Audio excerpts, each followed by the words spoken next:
Ameerikaan Donald Trump dantaa ofiitiif malee dantaa biyyoota addunyaatiif akka hin deemne wantoota garsan keessa har'an tanatti USN buufataalee niwukilaraa Ukraine akka hoggantu Trump yaada dhiyeessanii jirani.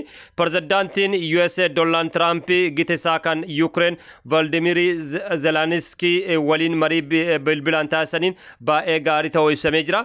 Trump pirezidaantii Russia Vladimir Putin waliin erga dubbatee guyyaa tokko booda Zelensky waliinis mari'achuu isaa mul'isaa jira. Ashama nagaa sindagannee kabajamtootaaf jaalatamtoota hordoftoota madda walaa miidiyaa qophii addaa keessaayyuu waa'ee walitti gaarreeffannaa biyya Ukraine fi Russia akkasumas Ameerikaa keessa galumsa Ameerikaatti wal qabatee odeeffannoo addaa qabannee isiniif dhiyaannee jira. Odeeffannoo kanaan immoo turtii gaarii isin jenna. Anis qopheessaa sagantichaa falmataa rorooti. Ameerikaa yeroo ammaa kanatti USA buufataalee niwukilaraa Ukraine akka hoggantu Trump yaada dhiyeessee jira.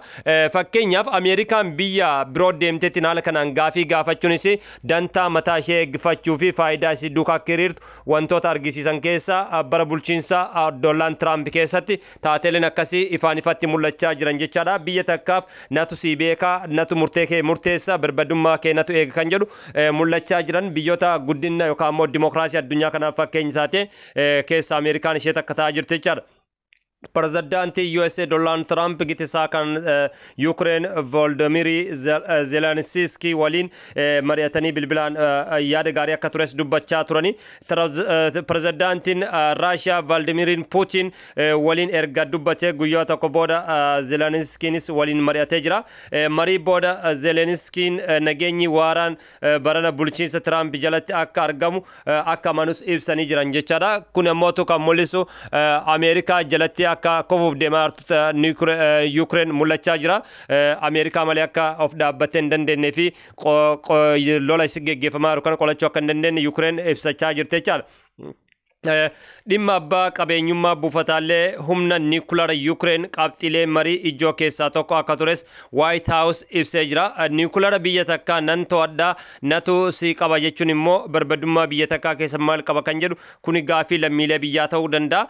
Booda immoo Zelenskyin dhimma bulchiinsa buufata humna niwukilaarii kan ilaallatu kan Raashiyaa to'attee jirtu Zaporizhzhia qofa jedhee jira. Keessaayyuu dhuguma dubbachuuf Ukraine dhimma hoggantummaa iddoolee niwukilaraa Ameerikaan gaafii kaafteef lakki kan of jalatti qabu osoo hin taane kan Putin yookaan biyyi Raashiyaadha humnaan nurraa fudhatisan yoo taate malee kan biraan nayyamnu jechuudhaan didee jira jechaadha. Mariin Trump bilbilaan Zelensky waliin taasise kun kan ji'a darbee White House'tti qaamaan argamuun mari'atan yoo bira qabamee ilaallamu fooyya'aa ta'uu fi tasgabbiin keessa jiraachuu agarsiisa.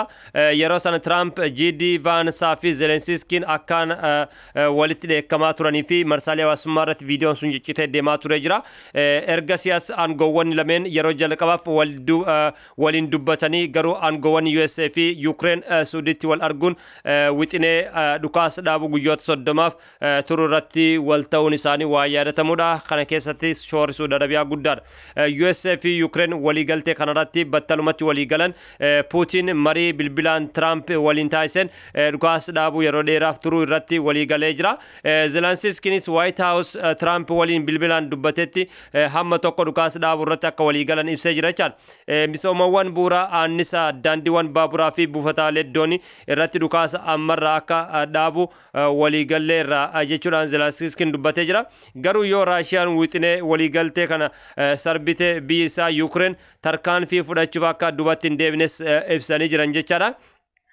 Trump Russia fi Ukraine qabxiilee wixinee waliigaltee dhukaas dhaabu kana keessatti eeraman akka fudhatanii fi dureewwan biyyoota kanneen dubbisa akka jiranis dubbachaa turan jechaadha. Pirezidaantiin Ameerikaa kun mariin kun haala gaariirra jiraachuu miidiyaalee hawaasummaa isaanii Truth jedhamu irrattis ibsanii jiran jechaadha. Ministeerri dhimma alaa USA Marco Rubioon Trump fi Zelenskyin dhimma dhiyeessii annisaa fi buufata niwukilaraa Ukraine irratti mari'achuu ibsaa jira. Mee jidduudhaan kana beeksifnee walitti deebinaa turtii gaarii isiniin jenna. jira akkuma jalqabarratti isiniif ibsaa ture sagantaan keenya kan xiyyeeffatu girriffanna Ameerikaan Western keessa gochaa ture dhaabbachuudhaan waa'ee Ukraine fi Russia jidduutti geggeeffamaa jirudha. Marii kanarrattis Trump USN yoo ogeeyyii humna ibsaa fi dhiyeessii annisaa ishee ramaddee buufataaleen kunneen bulchite baay'ee bu'a qabeessa jechuu isaanii ibsanii jiru. As biratti Ameerikaan olaantummaa isii gonfachuudhaaf faayidaa isii gonfachuudhaaf niikulara biyya takka keessatti argamu kan biyyi takka qabeenyi isiitiin ijaaratte nan to'adha jechuun ishii kun ammoo maal akka agarsiisu ifatti mul'achaa jira jechaadha. Zelenskiin dhimmoota buufataalee annisaa mariisan muraasa isaanii ka'uun innallee irratti waliin galle jechaadha.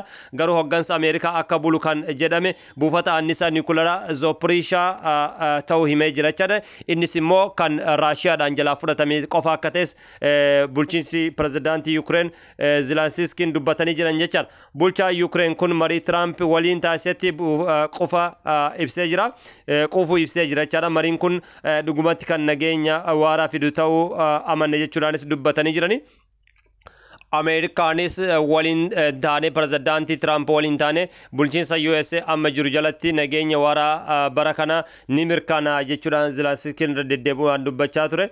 Putin marii Trump waliin taasiseen guutummaatti dhukaasa dhaabuu irratti waliin galle nageenya buusuuf haal dureewwan jajjaboo dhiyeessee jira jechuudhaan pirezidaanti Putin immoo faalloo sanii dhukaasa dhaabuu irratti waliin galle jechuudhaan dubbataa jira jechuudha. Putinii fi Zelenskiin bu'uuraalee misoomaa wal jalaa haleelu akka dhaaban walgahii turanis ergasii haleellaawwan raawwataman jiran wal komachuun itti fufee jira.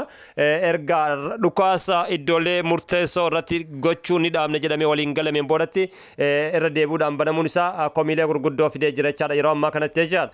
Putin kibxata darbee White House keessaa Trump waliin bilbilaan mari'atanii misoomawwan bu'uuraa buufata annisaa Ukraine haleeluun akka dhaabbatu ibsaa turan jechaadha. Garuu hanga deeggartoonni Ukraine meeshaalee waraanaatiin Ukraine deeggaruu dhaabanitti waliigalteen dhukaasa dhaabuu irratti guutummaatti akka waliin hin galle dubbatee jechaadha. Biyyoonni Awurooppaa alduree Putin dhiyeessii kanaan durarraa didanii jiranii keessaayyuu biyyoonni Awurooppaa dubatti deebi'uun kunis yaaddoo guddaadha. Marii Tirampii fi Putin booda sa'aatiiwwan muraasa keessatti Raashiyaa fi Ukraine qilleensarraa haleellaa walitti bananii turan jechaadha. Ukraine haleellaan kun hospitaala irratti xiyyeeffate jechuudhaan Raashiyaa himattee jirti jechuudha. Manneen yaalaa gurguddaa irratti haleellaa geggeessite jechuudhaan dubbatteerti. Aangoowwanni kibba Raashiyaa bulchiinsa Krisandor ammoo diroonii Ukrainiin haleellaa salphaa kuusaa boba'aa isaanii irratti raawwachuu himaa jirti jechuudha. Gareen teeknikaa Ukrainii fi Raashiyaa irraa walitti dhufan guyyoota dhufan Saudi Arabiyaatti wal ga'uuf akka jiranis maddeen tokko tokko ni mul'isa. Odeessa keenyarraa asuma irratti goolabnee jira. Waan dhaggeeffataniif galatooma.